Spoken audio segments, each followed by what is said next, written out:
Hey there, cats and kitties. I am the Blues Man, Johnny Blues. With this video, I'll be discussing my thoughts on episode 1 of the anime series, Orange. And this was one of those series that just reading the synopsis, I was immediately entranced by. Looking at the artwork, reading the synopsis, it really pulled me in, and I really had high expectations for this particular series going into the summer season, and I was not let down, I have to say, by this first episode. It really just captivated me, very much in the vein of Erased from a previous season.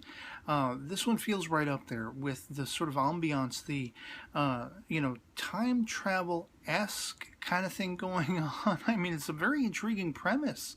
We're following around this 16-year-old girl in second year of high school, I believe it is, Naho. And she, one day, when she's running late, she receives a letter seemingly from herself, and it is claiming to be from 10 years in her own future. Now, certain events of this day are written out in this letter, kind of telling her, trying to prove to her that this is what's going to be happening as her day unfolds, and that she has these regrets. She has these very strong regrets that even after a decade, she can't shake, she can't let them go. And somehow, through some miracle, she's been able to communicate with herself in the past through the form of this letter to say, these are the poor choices that led to, why I regret things so badly.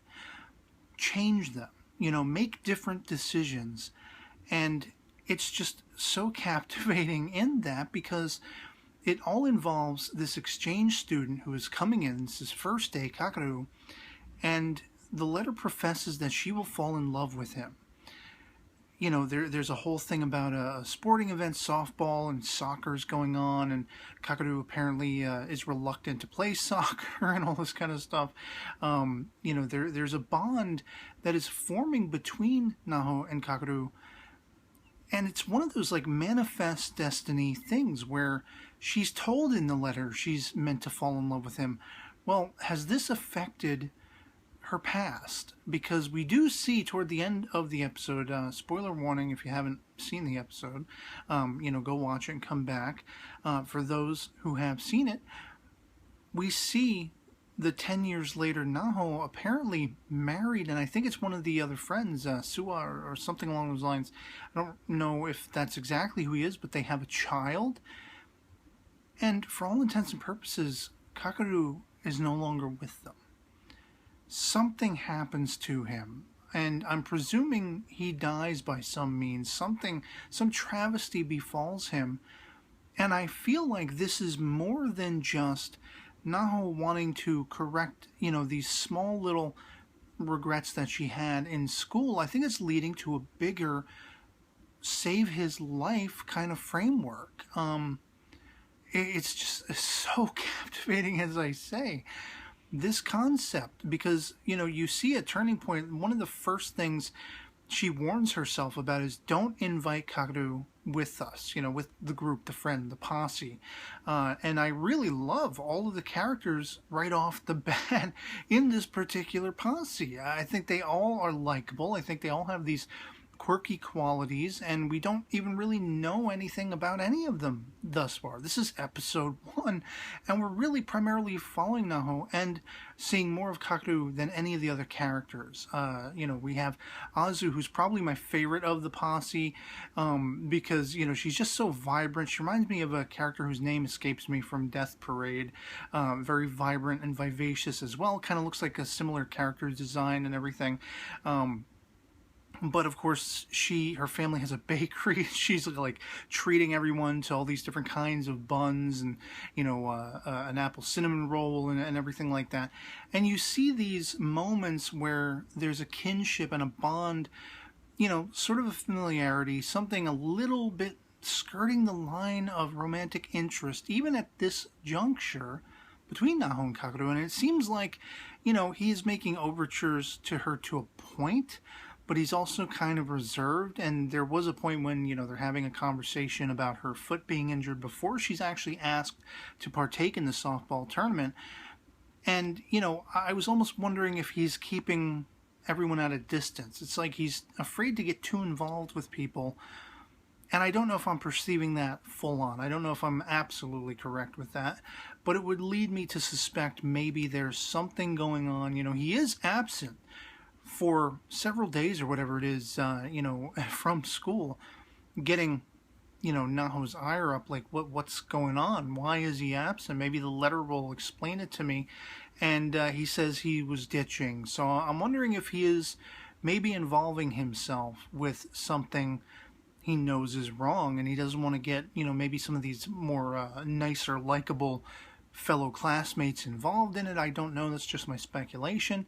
But for whatever reason, this letter proves true that all of these events are happening exactly as the letter predicts. She is asked to become a pitch hitter in, this particular softball tournament. She originally, in the original history, according to the letter, turned it down, and this was one of her big regrets. And I feel like these regrets are going to be quite interesting to see what choices she originally made versus the choices she's going to make now based on what the letter directs and all this kind of stuff. Because it's interesting that, in this particular history, even though she's injured, she wins the game for her, fellow players and everything like that, fellow classmates. And so I am wondering, like, all of these smaller regrets, what is it going to lead up to? And I really feel like, especially by the end, with that part of the letter, confirming my suspicions. I had those suspicions going in. I was like, why is this happening? What could be the motivation? And when you see that elder Naho toward the end, the guy with the baby, and talking about Kakaru not being there, the flowers being right for him, but he wouldn't exactly like that. It's like something tragic must have befallen him. And I'm really wondering how far the future Naho is willing to go to rewrite history. If she's married and has a child, is she trying to unwind all of that? Is she perhaps trying to save Kakaru's life, trying to change something for better or for worse? If she has this life, it seems almost like a tragedy within a tragedy, or a tragedy in answer of one. If something had befallen Kakaru, and now 10 years later she's willing to unravel whatever kind of life she had built up for herself to try to recapture her love for him, or to try to save his life, or whatever the motivation is going to be. And that, from out of the gate, is what really has me just entranced. Again, it's like erased. From right out of the gate, I had a feeling going into that series I was going to be strongly captivated by it. And this one, the entire episode had me just, drawn in. I forgot everything. The walls of life became invisible and just, shattered away.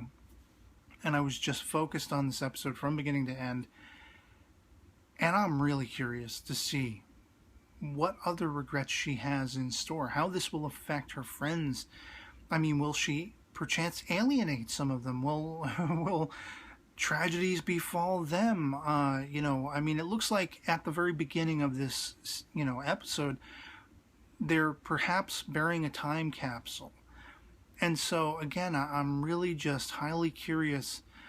Is this going to be all sort of timey-wimey? Is she going to get messages from an ever-changing future version of herself if the past events are becoming different?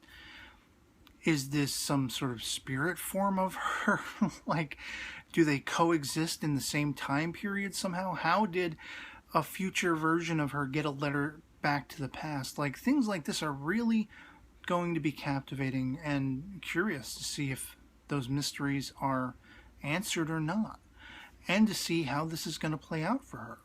Already I am attracted to her character because she is subdued and she seems very capable, and a character with promise. She's likable because of her sort of reserved nature, and the idea that when she is prompted, granted, again, the manifest destiny thing, where were it not for the prompting of her future self, could her life play out the same way as her future self? Would everything go exactly as it had?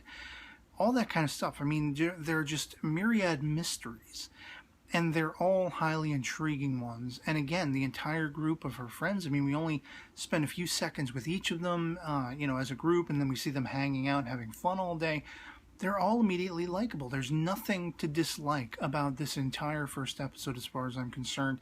Just intriguing elements, captivating elements, and I can't wait to see how this all plays out. And so I'd love to hear from you guys. If you've seen the first episode of Orange, if you enjoyed it as much as I did, let me know in the comments below. If not, why not? Anything goes, love it or hate it. You know, I love having the conversation.